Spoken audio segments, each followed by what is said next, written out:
and welcome to Panorama on the network service of the NTA. President Muhammadu Buhari vows to uphold Nigeria's unity. Vice President Yemi Osinbajo opens Energy Summit in Abuja to attract both domestic and foreign investors. National Emergency Management Agency declares national flood disaster in 3 states. These and more on today's Panorama. I am Fatima Umar Buba. Do stay with us.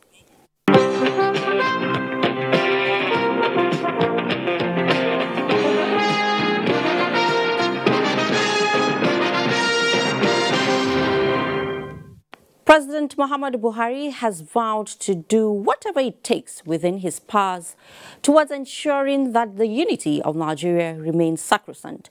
The president stated this while granting audience to the offer of Umar for Kingdom in Imo State, Eze Abdul Fattah Chimeize Emetuma, on a goodwill visit. State House correspondent Adamu Sambu has details.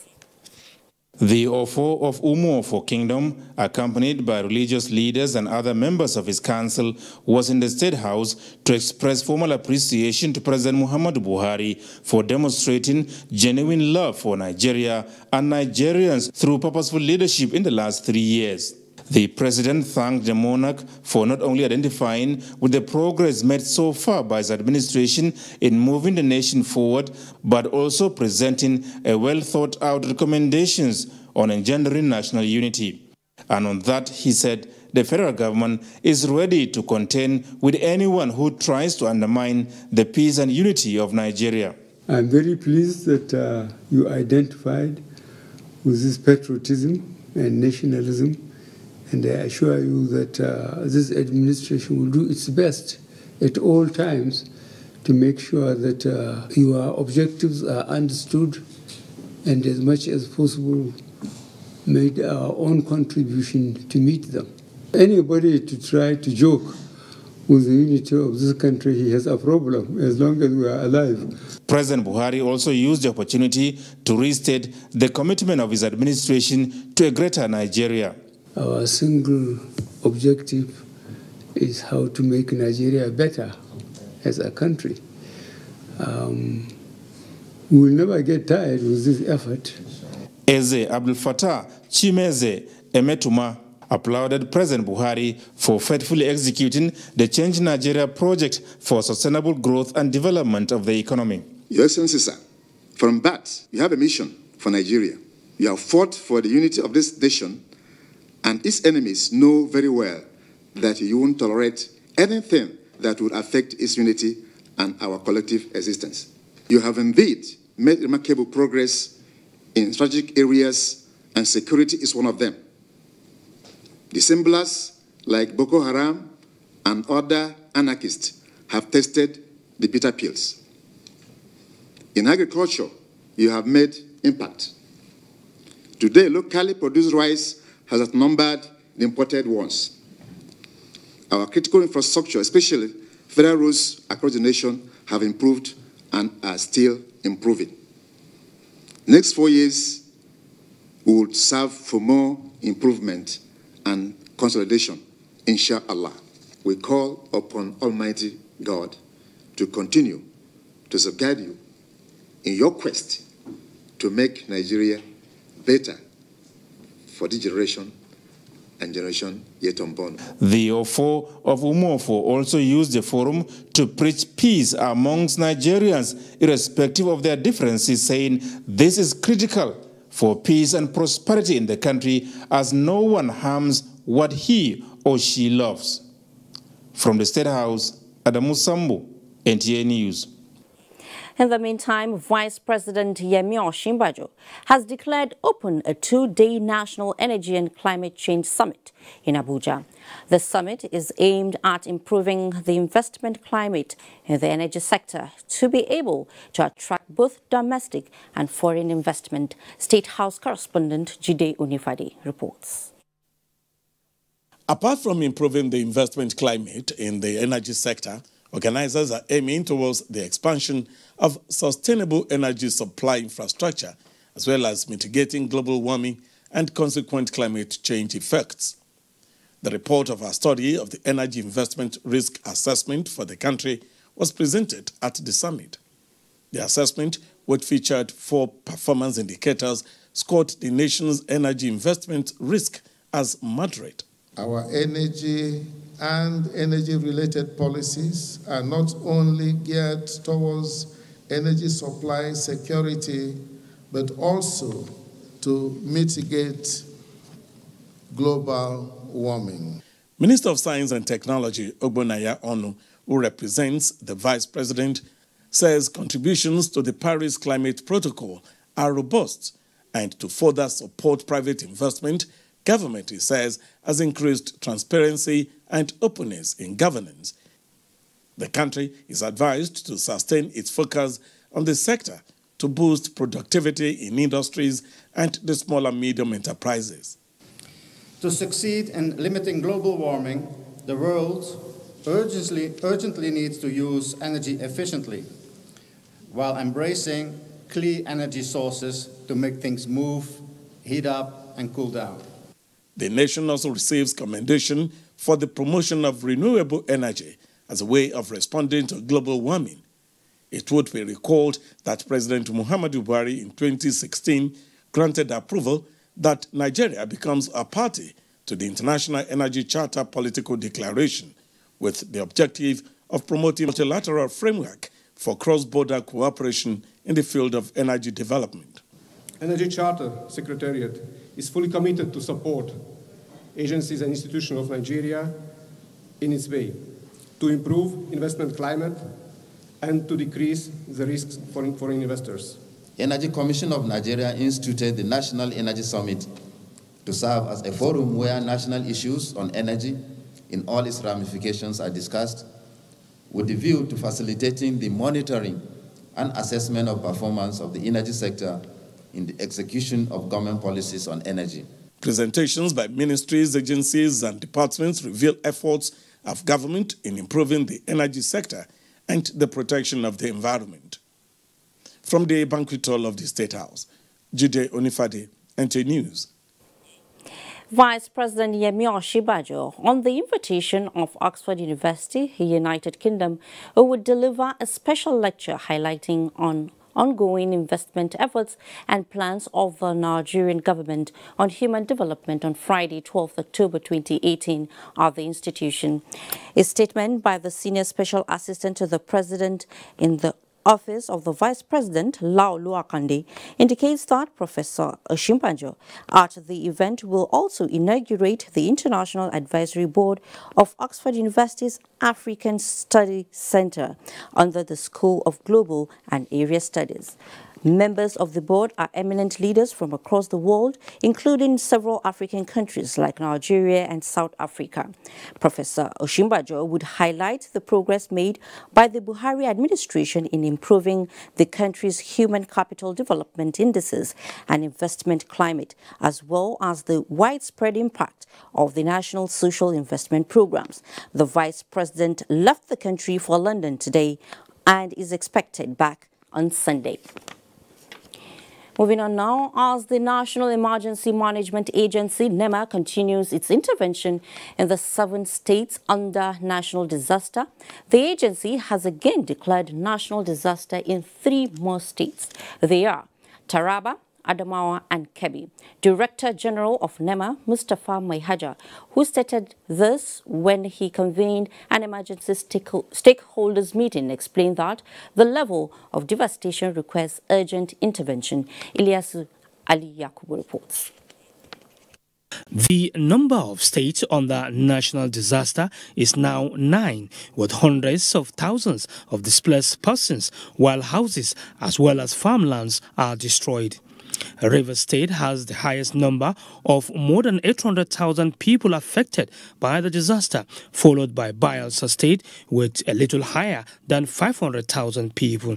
About 300,000 people are affected in Adamawa State, while more than 100,000 are affected in Taraba, Kogi, Niger and Kebbi states, with damaged houses and farmlands up to thousands of hectares washed away.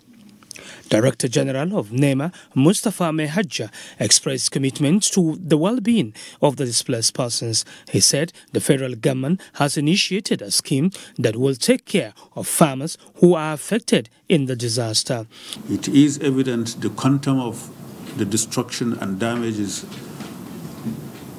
the number of people displaced are really tragic and catastrophic.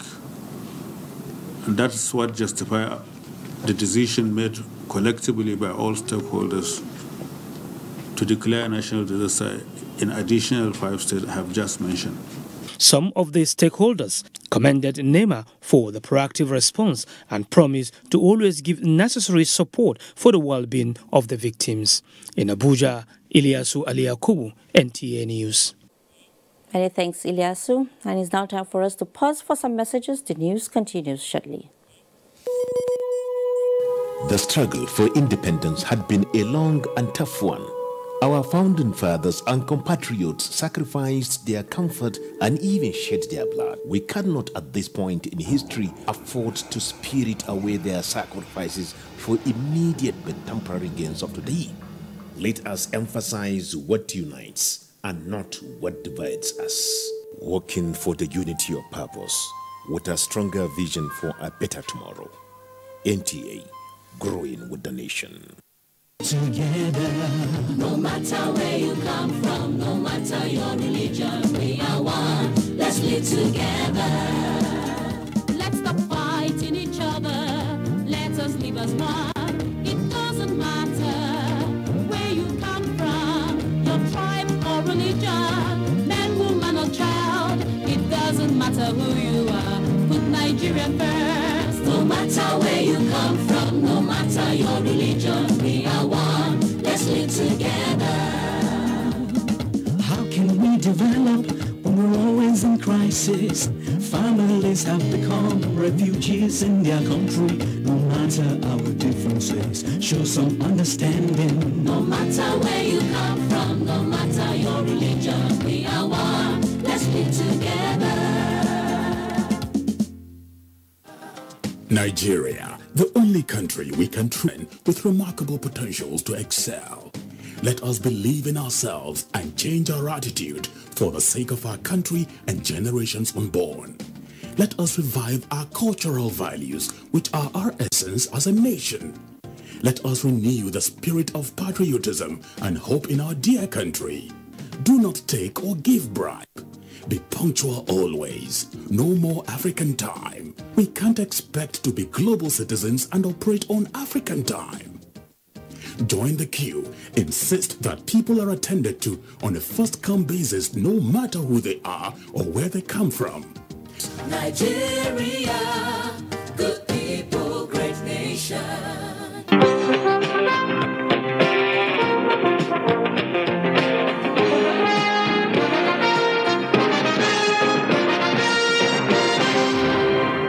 Good to have you back. And now we join Obehi in our Benin Network Center for more on Panorama. Obehi, it's over to you. Thank you for joining us in Benin. On the heels of the 2018 World Sight Day with the theme I Care Everywhere, relevant organizations have been on ground rendering eye care services to the populace. On Panorama today, we take a look at the accessibility of the service, and considering the high statistics of blindness from preventable diseases, we want to find out how accessible is eye care. With me in the studio is Dr. Rita Momo, consultant ophthalmologist. You're welcome, madam. Thank you very much. The theme of this year's World Eyesight Day, Eye Care Everywhere, what does it really mean? Well, the theme of the World Sight Day is Eye Care Everywhere. It was chosen by the International Authorities for Health, WHO, and the International Agency for Prevention of Blindness. And I think it was chosen in the context of universal eye health. It's an idea that's been proposed that there should be equitable access to eye care by everybody, irrespective of social factors such as education, money, finances, and location.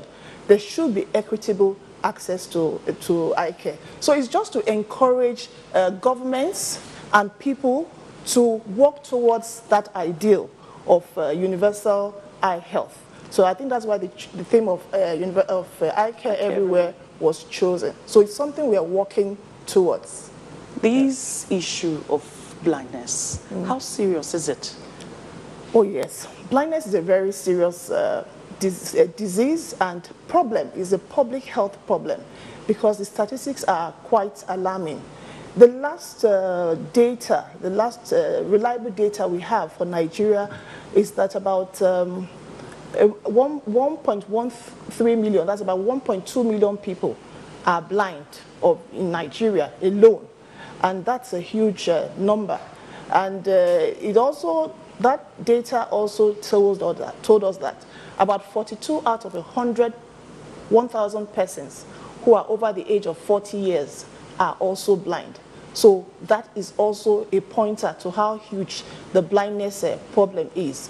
And also, unfortunately, we find that the major causes of blindness, about 75 to 80% of the causes of blindness are avoidable. There are conditions that can actually be prevented, that is, they never needed to occur, or they could have been easily treated. So people do not really need to remain needlessly blind. So it's a huge problem when you consider that fact, that it's avoidable, and then you consider the huge numbers, and you also consider the effect of blindness on the livelihood of people. They are not able to contribute to the economic development of their families as well as the nation. So it's actually a huge problem. And also importantly is that, like I said, these are problems that are easily handled. They can easily be treated or prevented. Yes, that brings me to mind. Why do you think the statistics is so high? Yes, the statistics have remained high because there's an increasing population. Most of the causes of blindness are age-related. Okay. So with an increasing population and increasing life expectancy, you can imagine that most of those problems will come up. And then the other thing is that how are we doing in tackling the blindness that we find in our society? Do we have the capacity? The capacity is not there. We're supposed to have an adequate number of eye care personnel to look after the issues of blindness nationwide. What we have is that we do not have the right numbers, and even in some places where we do, there's maldistribution. Most of the people that are qualified to look after eye health, they are in the urban communities, you know? This year, the National Cataract Project in Edo is targeting 10,000 people. How can this be achieved? Actually, the National Cataract Project is targeting 10,000 people nationwide. Okay. They plan to offer cataract surgeries for 10,000 people who are blind nationwide. But in Edo State, we have kickstarted the program on World Sight Day. We have started doing the surgeries. We have screened people all over the state. The 3 senatorial districts have been covered, and we have started surgeries already in the state. Okay, now the 2018 World Sight Day has come and gone. Mm-hmm. What next? In between these celebrations, what does your organization do, in terms of how do you ensure that people continue? Yes. Yes. Well, in most of what we do, we always try to create awareness that blindness is there, but there's solution to the problem. And then we try to get people to know what they can do about blindness and the measures they should take to prevent blindness, like telling them to check their eyes regularly, especially when they're over the age of 40, because like I told you, most of the causes are age-related. So those are some of the things that we do. And then we have several centers, both government centers and private centers, that people are encouraged to walk into. Okay. Thank you very much, Ma. We've been talking with Dr. Rita Momo, a consultant ophthalmologist. We'll now hand you over to Abuja for the rest of Panorama. Thank you, Behi. The All Progressives Congress says the opposition PDP cannot avoid corruption integrity test for candidates ahead of the 2019 elections. The party, in a statement by its acting National Publicity Secretary, Yekini Nabena, alleged that the spokesperson for the People's Democratic Party, in a statement, accused some senior officials of the APC-led administration of deliberate efforts to impugn on the character of the PDP presidential candidate Alhaji Atiku Abubakar. The party in the statement insists that PDP cannot be simplistic and attempt to wish away the issue of candidates seeking elections into positions at all levels. Particularly as 2019 approaches, APC insists on its position that the Nigerian electorate must have the opportunity to choose from candidates that can pass the integrity test. The party believes that character of office holders into public offices is important as the progress and development of the country depends on it. The G19, an umbrella campaign organization for Professor Jerry Gana's presidential bid, has rejected the outcome of the Social Democratic Party's presidential primary election won by former governor of Cross River State, Donald Duke. This was at a media briefing in Abuja. Timothy Yusuf reports. The G19 is reminding the Social Democratic Party, SDP, of the zoning formula of the party, which stipulates that the presidential candidate should come from the north and national chairman of the party from the south on rotational basis. Director General of the group, Ike Neliaku, explains that the party was reminded about the agreement before the presidential primary election, but was wished away. Our position is in line with the provisions of the SDP Constitution on the principle of rotation and zoning of offices contained in Section 15.3, 1 and 2, SDP Amended Constitution 2018. In a swift reaction to the briefing, the National Publicity Secretary of the SDP, Alpha Mohammed, says it is an intra-party affair that will soon be resolved. Meanwhile, at the National Secretariat of the People's Democratic Party, members of Cross River State PDP Support Coalition were at the Wadata House to protest against what they described as wrongful exclusion of the party's pioneer National Publicity Secretary, Emmanuel Ibeshi, from participating in the state's governorship primary election, even after being cleared by the screening committee. We need justice! We need justice! In Abuja, Timothy Yusuf, NTA News. And now to sports. Nigeria's Super Eagles